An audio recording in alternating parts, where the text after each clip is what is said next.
கிறிஸ்துவுக்குள் அன்பான தேவனுடைய பிள்ளைகளே, கர்த்தராகிய இயேசு கிறிஸ்துவின் ஈடு இணையற்ற நாமத்தில் இந்த அக்டோபர் மாதம் 1ஆம் தேதி வாக்குத்தத்த செய்தியோடு உங்களை சந்திப்பதிலே நான் மிகவும் மகிழ்ச்சி அடைகிறேன். இந்த நாளில் எரேமியா தீர்க்க தரிசன புஸ்தகம் 30வது அதிகாரம் 19வது வசனத்தை வாசித்து இந்த நாளிலே நாம் தியானிக்கப் போகிறோம். கர்த்தர் இன்று நமக்கு என்ன வார்த்தையை கொடுக்கிறார் என்று ஜெபத்தோடு கூட தியானிக்கலாம். வாசிக்கிறேன். அவைகளில் இருந்து ஸ்தோத்திரம் ஆடல் பாடலின் சத்தமும் புறப்படும். அவர்களை வர்த்திக்க பண்ணுவேன். அவர்கள் குறுகி போவதில்லை. அவர்களை மகிமைப்படுத்துவேன். அவர்கள் சிறுமைப்படுவது இல்லை. அன்பு தேவ பிள்ளைகளே, வாசித்து கேட்ட இந்த வேத வசனத்தின் மூலம் இன்றைக்கு ஆண்டவர் நம்மோடு கூட பேச போகிறார். இந்த பகுதியில் நம்ம வாசிக்கும்போது இஸ்ரவேல் ஜனங்கள் 70 ஆண்டுகால சிறையிருப்பில் மிகுந்த கஷ்டங்களை அனுபவித்து கொண்டிருந்த அந்த நேரத்தில் ஒரு விடுதலையை எதிர்பார்த்து மிகுந்த ஆவலோடு காத்து கொண்டிருந்தார்கள். அவர்கள் விடுதலை எதிர்பார்த்து காத்து கொண்டிருந்த அவர்களுக்கு தீர்க்கதரிசியின் மூலமாக ஒரு நம்பிக்கை ஊட்டும் வார்த்தைகளை தேவன் கொடுத்து அவர்களை திடப்படுத்துகிறார். இவ்வளவு காலமாக அவர்கள் மிகவும் குறுகி போயிருந்தார்கள். மிகவும் சிறுமைப்படுத்தப்பட்ட ஒரு நிலையில் வாழ்ந்து கொண்டிருந்தார்கள். அப்படிப்பட்ட அந்த சிறுமையிலிருந்து என்றைக்கு எங்களுக்கு விடுதலை கிடைக்கும் என்று ஏக்கத்தோடும் பெருமூச்சோடும் அவர்கள் வாழ்ந்து கொண்டிருந்த நேரத்தில் தான் இந்த வார்த்தை அவர்களுடைய இருதயத்தை மிகவும் சந்தோஷப்படுத்தியது, தைரியப்படுத்தியது. இந்த வார்த்தையை கேட்டுக்கொண்டிருக்கிற அன்பு சகோதர சகோதரிகளே, உங்கள் வாழ்க்கையிலேயும் கூட பல ஆண்டுகளாக நீங்கள் குறுகிப்போன ஒரு நிலையில், சிறுமைப்பட்ட ஒரு நிலையில், என்றைக்கு என்னுடைய வாழ்க்கையிலே தேவன் என்னை வர்த்திக்க பண்ண போகிறார், என்றைக்கு ஆண்டவர் குறுகிப்போன என்னை ஆண்டவர் என்றைக்கு மகிமைப்படுத்த போகிறார் என்று நீங்கள் ஏக்கத்தோடும் பெருமூச்சோடும் வாழ்ந்து கொண்டிருக்கிறீர்கள் என்றால் இன்றைக்கு கர்த்தர் உங்களோடு கூட பேசுகிறார். நீங்கள் குறுகி போயிருக்கிற சூழ்நிலையிலிருந்து ஆண்டவர் உங்களை மகிமைப்படுத்துவேன் என்று சொல்லுகிறார். நீங்கள் குறுகி போன சூழ்நிலையிலே இருந்து தேவன் உங்களை வர்த்திக்க பண்ணுவேன் என்று சொல்லுகிறார். நீங்கள் இந்த நாட்களிலே ஸ்தோத்திரம் சிறுமைப்பட்ட ஒரு நிலையில் இருக்கிறீர்கள் என்றால் தேவன் உங்களை மகிமைப்பட பண்ணுவேன் என்று வாக்கு பண்ணுகிறார். இந்த வார்த்தையை கேட்கிற நீங்கள் உங்கள் வாழ்க்கையிலே எப்படி நீங்கள் வர்த்திக்க பண்ணப்பட போகிறீர்கள், நீங்கள் எப்படி தேவனால் மகிமைப்படுத்தப்பட போகிறீர்கள், இதை குறித்து தான் இன்றைக்கு நம்ம தியானிக்க போகிறோம். எசேக்கியேல் தீர்க்க தரிசன புஸ்தகத்திலே 36ஆம் அதிகாரம் 10வது வசனத்தை நீங்கள் வாசித்தால் ஆண்டவர் அங்கே மனுஷர்களை வர்த்திக்க பண்ணுவேன் என்று சொல்லுகிறதை நம்ம பார்க்க முடியும். இந்த உலகத்தில் நம்ம வாழும்போது நமக்கு அதிகமாக மனித தயவு தேவை. சில மனிதர்கள் சொல்லுவாங்க, எனக்கு எந்த மனித உதவியும் இல்லாமல், யாருடைய உதவியும் இல்லாமல் நான் தனித்து நின்று வாழ்ந்து விடுவேன் என்று சொல்லி சில நேரம் பெருமையாக பேசுவார்கள். மற்றவர்களுடைய உதவியை நாடாமல் நான் யார்கிட்டையும் போக மாட்டேன், யாரிடத்துலையும் கை நீட்ட மாட்டேன், யாருடைய உதவியை நாட மாட்டேன், நான் என் சொந்த பலத்தில் நிற்பேன் என்று சொல்லி வீணாக சில மனிதர்கள் பெருமை பாராட்டுவார்கள். உதாரணத்திற்கு பாருங்கள், ஒவ்வொரு நாளும் நம்ம அனுபவிக்கக்கூடிய ஒவ்வொரு நன்மைகளும் யாரோ ஒருவருடைய பிரயாசம் உதவியின் மூலமாகத்தான் நம்ம அனுபவித்து கொண்டிருக்கிறோம். திடீரென்று சரீரத்தில் ஒரு பலவீனம் வந்துவிட்டால் கூட அங்கு நமக்கு உதவி செய்வதற்கு ஒரு மருத்துவர் தேவை. திடீரென்று நாம் தவறி விழுந்து விட்டால் நம்மளை தூக்கி விடுவதற்கு ஒருவர் தேவை. நாம் பசிக்கிற நேரத்தில் ஆகாரம் சாப்பிட வேண்டுமென்றால் ஆகாரத்தை கொடுப்பதற்கு நமக்கு ஆட்கள் தேவை. இந்த உலகத்தில் யாரையும் சாராமல் தனித்து நின்று எந்த மனிதனும் வாழவே முடியாது. கர்த்தர் சொல்லுகிறார், நான் மனுஷர்களை உங்களுக்கு வர்த்திக்க பண்ணுவேன் என்று வாக்கு பண்ணுகிறார். தாவீதனுடைய வாழ்க்கையை நீங்கள் எடுத்துக்கொண்டால் 1 நாளாகம புஸ்தகத்திலே 12ஆம் அதிகாரம் 18வது வசனத்திலும் 22வது வசனத்திலையும் நீங்கள் வாசித்து பார்த்தீங்கன்னா, தாவீதுக்கு உதவி செய்கிற மனிதர்கள் நாளுக்கு நாள் அவனிடத்தில் வந்து பெருகினார்கள் என்று வேதம் நமக்கு சொல்லுகிறது. அருமையான தேவனுடைய பிள்ளைகளே, தாவீது ஒரு நல்ல தேவ மனுஷன், தேவனை சார்ந்திருக்கிறவர், தேவனை பற்றி கொண்டு வாழ்கிற ஒரு தேவ பிள்ளையாக இருந்தார். ஆனால் அந்த தாவீதை கர்த்தர் உயர்த்த ஆரம்பிக்கும்போது, ஆசீர்வதிக்க ஆரம்பிக்கும்போது, அவனுக்கு உதவி செய்கிற மனிதர்களை கர்த்தர் கொடுத்து அவனை கனப்படுத்தினார். இன்றைக்கு நான் உங்களுக்கு சொல்ல விரும்புகிறேன், நீங்கள் இன்றைக்கு குறுகிப்போன ஒரு நிலையில் வாழ்ந்து கொண்டிருக்கிறீர்கள் என்றால், யாருடைய உதவியும் இல்லாமல், உங்களை பார்த்து உங்களுக்கு உதவி செய்வதற்கு எந்த மனிதனும் உங்கள் மேல் கண்ணோக்கமாய் இல்லாமல், அற்பமாய் எண்ணி புறம்பே தள்ளி உதறி தள்ளி உங்களை தூசித்து உங்களுக்கு எதிராக பேசி உங்களை பகைத்து துன்புறுத்தி கொண்டிருக்கிற ஒரு சூழ்நிலையில் நீங்கள் வாழ்ந்து கொண்டிருக்கிறீர்கள் என்று சொன்னால், இன்றைக்கு கர்த்தர் இந்த மாதம் வாக்கு பண்ணுகிறார், நான் உங்களை வர்த்திக்க பண்ணுவேன், நீங்கள் குறுகி போவதில்லை. உங்களுக்கு உதவி செய்கிற அநேக மனிதர்களை கர்த்தர் தந்து உங்களை வர்த்திக்க பண்ணுவேன் என்று சொல்லுகிறார்.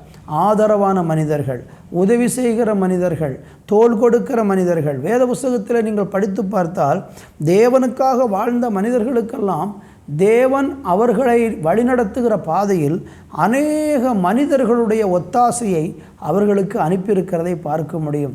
பெரிய ஒரு தீர்க்கதரிசியாக இருந்து தேவனை முகாமுகமாய் தரிசித்த மோசே கூட, மிகவும் தேவனுடைய உதவியை நாடி வாழ்ந்த அந்த மோசே கூட மற்ற மனிதர்களுடைய உதவி அவனுக்கு தேவைப்பட்டது. யோசுவாவை தேவன் உதவியாக எழுப்பினார். இன்னும் 70 மூப்பர்களை தேவன் உதவியாக எழுப்பினார். இன்னும் மோசையோடு கூட கர்த்தருடைய ஊழியத்தை செய்வதற்கு ஆரோன், மிரியாம் போன்ற தீர்க்கதரிசிகளை கர்த்தர் எழுப்பினார். தாவீதுக்கு அநேக ஜனங்கள் உதவி செய்ய வந்தார்கள். இப்படி ஒவ்வொரு மனிதர்களுக்கும் தேவ ஒத்தாசையை நாடிக்கொண்டிருக்கிற தேவ மனிதர்களுக்கு மனுஷர்களை தேவன் உதவியாக அனுப்பி அவர்களை வர்த்திக்க பண்ணினார். இந்த உலகத்தில் நம்ம வாழும்போது நாம் அழிந்து போகிற உலக பொருட்களினாலே நண்பர்களை சம்பாதித்து கொள்ளுங்கள் என்று கர்த்தர் நமக்கு சொல்லியிருக்கிறார். இந்த பூமியில் வாழும்போது மனித தயவு நமக்கு தேவை. எனவே ஆண்டவர் வாக்கு பண்ணுகிறார், உங்களை வர்த்திக்க பண்ணுவது எப்படி? மனுஷர்களை தந்து, உதவி செய்கிறவர்களை தந்து ஆண்டவர் உங்களை வர்த்திக்க பண்ணுவேன் என்று வாக்கு பண்ணுகிறார். யோபுவின் புஸ்தகம் 42ஆம் அதிகாரம் 11வது வசனத்தை படித்து பாருங்கள். யோபு என்கிற மனிதனை விட்டு அநேக மனிதர்கள் விலகி போனார்கள். அவன் நன்றாக இருக்கும்போது, அவன் ஆசீர்வாதமாக இருக்கும்போது, செல்வ செழிப்போடும் நல்ல ஆரோக்கியத்தோடும் இருக்கும்போது, அவனிடத்தில் அண்டிக் கொண்டிருந்த அவனுடைய நண்பர்கள் அவனுக்கு வியாதி வந்து, பலவீனம் வந்து, அவன் சோர்ந்து போயிருந்த நேரத்தில் அவனை விட்டு விலகி போய்விட்டார்கள். அவனை தூசிக்க ஆரம்பித்து விட்டார்கள். அவனை குற்றம் கூற, குறை சொல்ல ஆரம்பித்து விட்டார்கள். அந்த சூழ்நிலையிலே யோபு தனித்தவனாக, மனைவி கூட அவனை வெறுத்து பேசின ஒரு சூழ்நிலையிலே தனித்தவனாய் தேவனை மாத்திரம் சார்ந்து அவன் நின்றபடியினால் கர்த்தராகிய தேவன் அவனை வர்த்திக்க பண்ணினார். யோபுவை எப்படி வர்த்திக்க பண்ணினார் என்றால், யோபுவுக்கு யாரெல்லாம் தீமை செய்தார்களோ அவர்களை எல்லாரையும் ஆண்டவர் அவனிடத்திற்கு திருப்பி கொண்டு வந்தார். சிநேகிதர்களெல்லாம் திரும்பி வந்தார்கள். ஆண்டவர் சொன்னார், நீங்கள் யோபு பேசினது போல எனக்கு முன்பாக நிதானமாக பேசவில்லை. யோபு நிதானமாக பேசினான், ஆனால் நீங்கள் பேசினதினாலே உங்கள் மேல் எனக்கு கோபம் மூழ்கிறது. எனவே நீங்கள் இப்பொழுது யோபுவினிடத்திலே போய் உங்களுக்காக அவன் பிரார்த்தனை ஜெபம் செய்யும்படியாகவும் பலி செலுத்தும்படியாகவும் அவனை அண்டிக் கொள்ளுங்கள், அவனிடத்திற்கு செல்லுங்கள் என்று சொல்லி ஆண்டவர் யோபுவினிடத்திற்கு சிநேகிதர்களை அனுப்பிவிட்டார். அவர்களெல்லாம் வந்து அவனுடைய குறைகளை எல்லாம் அறிக்கை செய்து அவனோடு ஒப்புரவான போது யோபு தன் சிநேகிதர்களுக்காக ஜெபம் பண்ணின போது யோபுவின் சிறையிருப்பும் நீங்கியது. அந்த மனிதர்கள் எல்லாரும் மறுபடியும் யோபுவின் அண்டைக்கு சேர்க்கப்பட்டார்கள். இப்படியாக யோபுவின் அண்டைக்கு சேர்க்கப்பட்ட அந்த மனிதர்கள் அப்புறம் யோபுவை மிகவும் நேசிக்கவும் அன்பு செலுத்தவும் ஆரம்பித்தார்கள். என்னை கவனித்து கொண்டிருக்கிற அன்பு தேவ பிள்ளைகளே, ஆண்டவராகிய தேவன் இன்றைக்கு அநேக மனிதர்களை உங்களுக்கு ஆதரவாய் கொடுத்து உங்களை பெருக பண்ணுவேன் என்று வாக்கு பண்ணுகிறார். இன்னும் எசேக்கியேல் தீர்க்க தரிசனம் 36 அதனுடைய 37 வாசித்து பாருங்கள். அங்கு வேதம் சொல்லுகிறது, மந்தை பெருகுவது போல கர்த்தர் உங்களுக்கு மனுஷர்களை பெருக பண்ணுவேன் என்று வாக்கு பண்ணுகிறார். ஒரு மனிதனை தேவன் வர்த்திக்க பண்ணுவது அவனை நேசிக்கிற, அவனுக்கு உதவி செய்கிற, அவனுக்கு நன்மை செய்யக்கூடிய மனிதர்களை தேவன் ஆதரவாக எழுப்பி அவனை வர்த்திக்க பண்ணுவேன் என்று சொல்லுகிறார். சங்கீதம் 115:14 படித்து பாருங்கள். அங்கு வேதம் சொல்லுகிறது, கர்த்தர் உங்களையும் உங்கள் பிள்ளைகளையும் வர்த்திக்க பண்ணுவேன் என்று சொல்லுகிறார். தேவன் நேசிக்கிற பிள்ளைகளை கொடுத்து தேவன் இந்த நாட்களிலே ஸ்தோத்திரம் வர்த்திக்க பண்ணுவேன் என்று இந்த நாளிலே நமக்கு ஆமென் ஸ்தோத்திரம் வாக்குத்தத்தம் பண்ணுகிறார். எசேக்கியேல் 37:26 வாசித்து பார்க்கும்போது, அவர் நம்மளை வர்த்திக்க பண்ணி பரிசுத்த ஸ்தலத்தை நம் நடுவில் ஸ்தாபிப்பேன் என்று ஆண்டவர் சொல்லுகிறார். என்னை கவனிக்கிற அன்பு தேவப்பிள்ளைகளே, அவர் நம்மளை வர்த்திக்க பண்ணுவது எதற்காக? நீங்கள் வர்த்திக்க பண்ணுவது, நீங்கள் குறுகிப்போன ஒரு சூழ்நிலையிலிருந்து உங்களை கர்த்தர் வர்த்திக்க பண்ணும்படியான அவருடைய விருப்பம் எதுவாக இருக்கிறது என்று நீங்கள் வேதத்திலே ஆராய்ந்து பார்த்தீர்கள் என்றால், வர்த்திக்க பண்ணுகிற தேவன் உங்கள் நடுவில் பரிசுத்த ஸ்தலத்தை ஸ்தாபிப்பேன் என்று சொல்லுகிறார். ஒரு மனுஷனை கர்த்தர் வர்த்திக்க பண்ணுகிறார் என்றால் அவர்கள் நடுவில் தேவன் வாசம் பண்ணி அவர்களை ஆசீர்வதிப்பார். இன்னும் நீங்கள் 2 கொரிந்தியர் 9:10 படித்து பாருங்கள். ஆண்டவர் சொல்லுகிறார், நீதியின் விளைச்சலை நான் வர்த்திக்க செய்வேன் அல்லது வர்த்திக்க செய்வார் என்று வேதம் சொல்லுகிறது. நீதியின் விளைச்சலை கர்த்தர் வர்த்திக்க பண்ணுவாராம். இந்த பூமியிலே நாம் செய்யக்கூடிய ஒவ்வொரு கிரியைகளுக்கும் ஏற்ற நல்ல விளைச்சலை, நல்ல பலனை கர்த்தர் வர்த்திக்க பண்ணுவார். இன்றைக்கு நீங்கள் ஊழியம் செய்து கொண்டிருக்கிறீங்களா? ஜெபம் பண்ணி கொண்டிருக்கிறீங்களா? தேவனுக்கு பிரியமான பிள்ளையாக வாழ்ந்து கொண்டிருக்கிறீங்களா? நீங்கள் நீதியை செய்ய வேண்டும் என்று விரும்பி நீங்கள் நீதிக்காக தைரியமாக வைராக்கியமாக நின்று கொண்டிருக்கிறீங்களா? கர்த்தர் சொல்கிறாரு, உங்கள் நீதியின் விளைச்சலை கர்த்தர் வர்த்திக்க பண்ணுவார். நீங்கள் செய்கிற அந்த நீதிக்கெல்லாம் நல்ல பலனை தேவன் தந்து உங்களை ஆசீர்வதிப்பேன் என்று இந்த நாளிலே வாக்கு பண்ணுகிறார். 2வது நம்ம படிக்கும்போது, அவர்களை வர்த்திக்க பண்ணுவேன், அவர்கள் குறுகி போவதில்லை என்று ஆண்டவர் சொல்லியிருக்கிறார். அநேக நேரங்களில் மனிதர்கள் இந்த உலகத்தில் குறுகி போகிறதை பார்க்கிறோம். ஒரு நிலையில் இருக்கிற மக்கள் அவர்கள் இருக்கிற நிலையிலிருந்து கொஞ்சம் கொஞ்சமாக குறுகி போகிறதை நம்ம பார்க்கிறோம். அவர்கள் நல்ல நிலையில் இருக்கிற பல மனிதர்கள் இன்றைக்கு குறுகி போன நிலையில், குறைந்து போன நிலையில், வர்த்திக்க பண்ணுகிற நிலையிலிருந்து அவர்களுடைய வாழ்க்கையில் எல்லாமே குறைந்து போனது. பலன் குறைந்தது, பொருளாதாரம் குறைந்தது, சமாதானம் குறைந்தது, இப்படி பல நிலையில் மனிதர்கள் குறுகி போகிறதை பார்க்கிறோம். ஆனால் நீங்கள் கர்த்தரை விசுவாசித்து தேவனை பின்பற்ற உங்கள் வாழ்க்கையில் இடம் கொடுத்து தேவனுக்கு பிரியமாய் ஜீவிப்பேன் என்று நீங்கள் உறுதியாக உள்ளத்தில் நம்பி காத்திருந்தால், கர்த்தர் சொல்லுகிறார், உங்களை அவர் குறுகி போக விடவே மாட்டார், குறுகி போவதில்லை என்று கர்த்தர் சொல்லுகிறார். ஏன் ஆண்டவர் குறுகி போவதில்லை என்று சொல்லுகிறார்? எப்படி கர்த்தர் அதை சொல்லுகிறார் என்றால், ஏசாயா 59:1 நீங்கள் படித்து பார்த்தால், கர்த்தருடைய கை ரட்சிக்க கூடாதபடிக்கு அவருடைய கை குறுகி போகவில்லை என்று வேதம் சொல்லுகிறது. ஆண்டவருடைய கை குறுகி போனது கிடையாது. அவர் நமக்கு தாராளமாக நம்முடைய கைகளை திறந்து நம்மளை அவர் ஆசீர்வதிக்கிற தேவனாக இருக்கிறார். ஆனால் பூமியிலே துன்மார்க்கருடைய ஆயுசு நாட்கள் குறுகி போகும் என்று நீங்கள் நீதிமொழிகள் 10:27 படிக்கும் பொழுது, துன்மார்க்கருடைய வருஷம் குறுகி போகிறது. இந்த பூமியிலே தேவன் நீதிமானாய் வாழக்கூடிய மனிதனுடைய ஆயுசு நாட்களையே கர்த்தர் என்ன செய்கிறார்? குறுகி போக விடாமல் வர்த்திக்க பண்ணுகிறாராம். நீங்கள் பூமியில் அதிக நாட்கள் வாழ்ந்திருக்கும்படிக்கு கர்த்தர் உங்களை வர்த்திக்க பண்ணுகிறார். ஆனால் துன்மார்க்கமாய் ஒரு மனுஷன் வாழ்கிறான் என்றால் அவனுடைய நாட்கள் குறுகி கொண்டே இருக்கும். அவன் சீக்கிரத்தில் இந்த உலகத்தை விட்டு மறைந்து போய்விடுவான், அழிந்து போய்விடுவான். ஆனால் நீதிமான்களை கர்த்தர் என்ன செய்வார்? அப்படியே வர்த்திக்க பண்ணுவார் என்று வேதம் நமக்கு சொல்லுகிறது. 3வதாக நம்ம படிக்கும் பொழுது அந்த வசனத்தில் அவர் சொல்லுகிறார், அவர்களை வர்த்திக்க பண்ணுவேன், அவர்கள் குறுகி போவதில்லை, அவர்களை மகிமைப்படுத்துவேன் என்று சொல்லுகிறார். பாருங்கள், ஆண்டவரை நாம் மகிமைப்படுத்தணும். காரணம், அவர் ஏராளம் நன்மைகள் நமக்கு செய்திருக்கிறார். அவரை மகிமைப்படுத்துவது நம்முடைய வாழ்க்கையில் ஒரு சிறந்த காரியமாக எதிர்பார்க்கிறார். ஆனால் கர்த்தர் இங்கே சொல்கிறாரு, நான் அவர்களை மகிமைப்படுத்துவேன் என்று சொல்லுகிறார். எப்படி மகிமைப்படுத்துவாராம்? நம் மூலமாக அவருடைய நாமம் மகிமைப்படும்படியாக செய்வார். அதுதான் ஆண்டவர் நம்மளை மகிமைப்படுத்துவேன் என்று சொல்லக்கூடிய காரியமாக இருக்கிறது. உங்கள் வாழ்க்கையின் மூலமாக தேவனுடைய நாமம் மகிமைப்படும். நீங்கள் செய்யக்கூடிய கிரியைகளின் மூலம் தேவனுடைய நாமம் மகிமைக்காக ஆண்டவர் உங்களை பயன்படுத்துவார். அவருடைய நாமத்திற்கு புகழ்ச்சி உண்டாகும்படியாக கர்த்தர் உங்களை கொண்டு மகிமையான காரியங்களை செய்வார் என்பதை இந்த நாட்களிலே நீங்கள் மறந்து விடாதீர்கள்.